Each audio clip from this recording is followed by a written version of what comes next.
Paul, you've now done the first film in a few years that is not Crocodile Dundee. Mm-hmm. It's Almost an Angel. And what predicament are you in this time? What predicament am I in? None. No, how do you see this film? I mean, is this another fish out of water? Or what's it about? No, because Crocodile Dundee was a character that his strength was that he never changed no matter where you put him, be it the outback or New York City. I wrote a character that did change, a leopard changing his spot, so that he starts out one way and ends up another. So even though the character has got the same head and the same voice, he's got a different take on life and a different story. I had to deliberately make it nothing to do with where you come from or city-country clash or anything to get away from Crocodile Dundee. Now, you co-produced, or no, executive produced, and also wrote this film. Yeah. Does that take a while? I mean, is this like one picture a year now, or? Yeah, I had the same job on both the Crocodile movies, so it works out about one movie every 2 years. I mean, even if you write quickly, as I tend to, that's about the speed you can get them out at. Well, Woody Allen can do them a lot quicker than that. I don't know how, but he's a freak, Woody. What would you describe this film as? Is this drama, comedy, drama? How do you?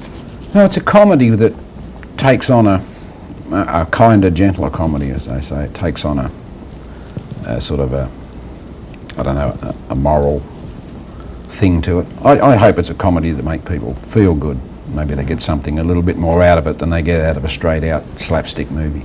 Now, there was one scene in the movie which I think a lot of people wonder, the Willie Nelson scene. Mm-hmm. Now, Willie's actually in a money predicament. Yeah, right? I know. That was prophetic. I didn't mean to bring any harm to Willie, but when I wrote it, he was doing just fine.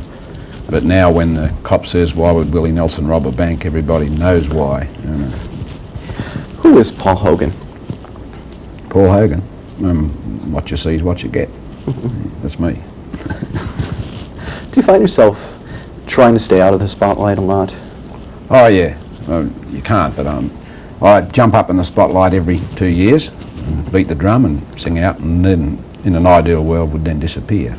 Do you think films these days, comedies especially, have to be towards a different audience? Do you think that they've changed? Oh, I don't know. Comedy changes. You can do different kinds, whether it's subtle and gentle or whether it's loud and outrageous. You just do it. Do what your gut instinct tells you will entertain people and see what happens. Tell me about Linda. She's now in your third film. You are married to her. How's it going? Pretty good. And it's, the good part about working with your wife is that she's got to do as she's told on set, and I can get her to work a bit cheaper. What will you guys be doing next? Another film? She's got another film on the pot. Oh, I haven't. I don't think we'll work together again for a while. Otherwise, we don't want to be Ida Lupino and Howard Duff, or we don't want to be locked into working together. Have you thought about going maybe to network TV series, a sitcom? No. I had my own television show in Australia for nearly 10 years, so I sort of TV'd out. Do you think that the American audiences with this film will now accept you as something other than Crocodile Dundee? Well, maybe that's up to them. I don't think I'm ever going to be looked upon as another Robert De Niro or Dustin Hoffman, as Mr. Versatile. I just do a movie and hope it entertains people. And if I'm typecast, well, hard cheese. So I take it we will not see another Crocodile Dundee film? No, he's finished his story, I think. He's not James Bond, you can't send him around the world solving crimes or anything.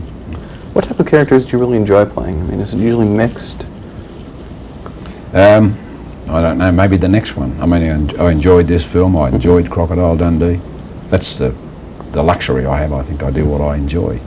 Now, do you think that maybe you'll start to direct? I know that you've done everything else except... I direct something that I wrote and wasn't in. I wouldn't try and be... I'm quite happy with my partner directing and co-producing, and we share the load of everything. I'd only be interested in directing a story that I wrote and wasn't in it, because I think it's too much. In this film, what do you think will appeal to audiences most? The good feeling, I hope. There's a message in it, if you want to look at it that way, and it is that you can be an angel, you don't need wings. Do you think that Let me ask you this. In a religious sense, did you do much research? Did you feel that you were making a religious statement in a way? No, because it's... I'm sort of religious like Terry Dean is. I mean, he's not belonging to any form of religion. He doesn't know too much about what preaching and stuff is all about. If there's a religious thing in there, it's more like day to day. You're an angel or a goodie by what you do, not by how loud you sing psalms or what church you go to. How does the box office affect what you do? What do you do if you have a film that does not do, $100 million or $50 million?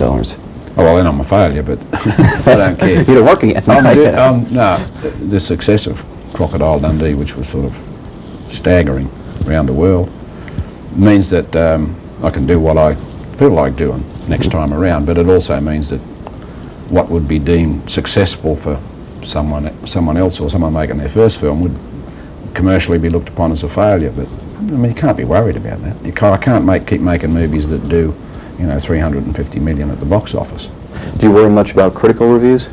No, I didn't with the first two. A lot of critics didn't like Crocodile Dundee. It only became a good movie and a classic after the second one came out and after the commercial success of it.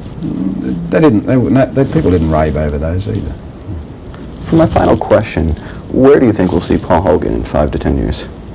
Oh, I don't even know where you'll see him next year. I've got nothing planned. So, just see what fate brings. It's been pretty good to me so far. Where would you like to be?